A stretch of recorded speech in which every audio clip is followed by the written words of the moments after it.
Nag-iisip po ako kung ano lulutuin ko sa inyo ngayon pero nung nagpunta po ako sa palengke at nakita ko to, naisip ko, teka nga, parang ang tagal ko nang hindi nagluluto ng pusit. Kaya ito po ang ulam natin ngayon. Basta pagkahugas niyo po ng pusit ay tanggalin niyo yung parang matigas na plastic na tinatawag na spine. At baka po kayo mabikig pag niluto natin yan. Pagkatapos may painit po tayo ng mantika. Konting mantika lang pong ilalagay natin sa kawali. O siya, lutuin na po natin ang ating pusit at malinis na yan. Pagdating naman po sa pagtitimpla, lalagyan lang po natin yan ng konting patis at saka pamintang durog. Hindi po dapat tagalan ang pagluluto ng pusit kasi po'y titigas. Mga 2 minuto, 3 minuto, papatayin ko na po yung apoy. At ito isasalin natin sa isang tasa. Partikular muna natin ha. Ngayon magluluto tayo ng panibago. Panoorin niyo po. Kumusta po kayo? Welcome na welcome kayo dito sa Chef Ron Bilaro Cooking Channel. Umpisahan po natin sa sibuyas. Maraming bawang. Mura na po ba kamatis? Maglagay po tayo ha. O diretso.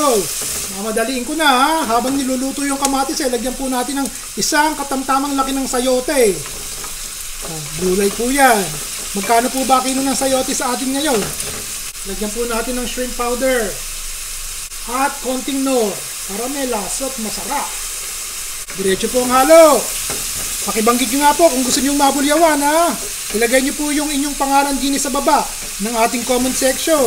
At pag nabasa ko po syempre pasasayahin natin yung ilan sa inyo. Bubulyawan natin.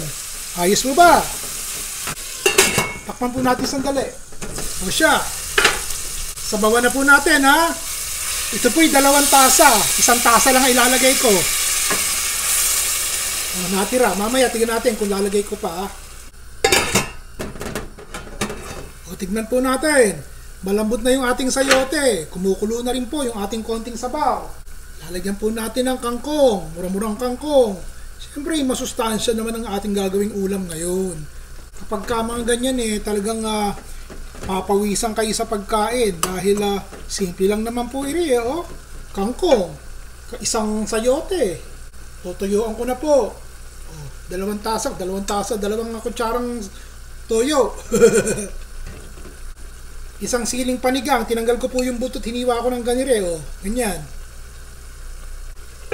1 minuto lang po hihinaan ko po yung apoy ng konti, medium lamang. At hayaan nating malanta yung ating kangkong. O siya. Kung gusto nyo pong malapot ang sabaw, lagyan po natin ng cornstarch. At saka itong natirang 1 tasang tubig Kung gusto nyo medyo sarsa-sarsa ang dating ng ating ulam. O siya, lagay na po natin. Ilalakas ko sandali yung apoy nang lumapot kaagad yung sabaw. Ganyan lang ang mga ulam natin. Kapag medyo tabingi at tagilid ang ating budget yan, ganyan. Po pwedeng walang kinchay Ang kinchay po nagpapawala ng lansa at wala naman tong luya. Nakita nyo malapot-lapot na yung sabaw. Tikman nyo muna Matikman nga muna at baka walang lasa. Naku po, mabagay. Ang sarap. Papatayin ko na po yung apoy. Tsaka natin ilalagay itong ating pusit. Nakita nyo hindi ko po in-overcook yung pusit. Kaya partikular ang paglalagay ko, ang pagluluto ko dahil baka maging laste ang texture ng ating pusit kapag ka naluto ng maigi. Yun. I-on ko lang po sandali. Sandaling-sandali lang yung ating apoy ng bahagya. Tatakpan ko at nang magkasama-sama lang yung lasa. Pagkatapos po siguro ng mga 30 seconds papatayin ko na. Ayos na po yun. Kadalasan po talaga namang walang kasabaw-sabaw pag nagluluto tayo ng adobo, di po ba? Pero naisip ko, bakit hindi natin lagyan ng konting sarsa? Tapos lahukan ng mga mura-murang gulay. Nang sa ganun po hindi lang 4 o 5 ang makakain. Pag may sabaw, may konting gulay, ayos na yan. Ayos! Ron Bilaro po.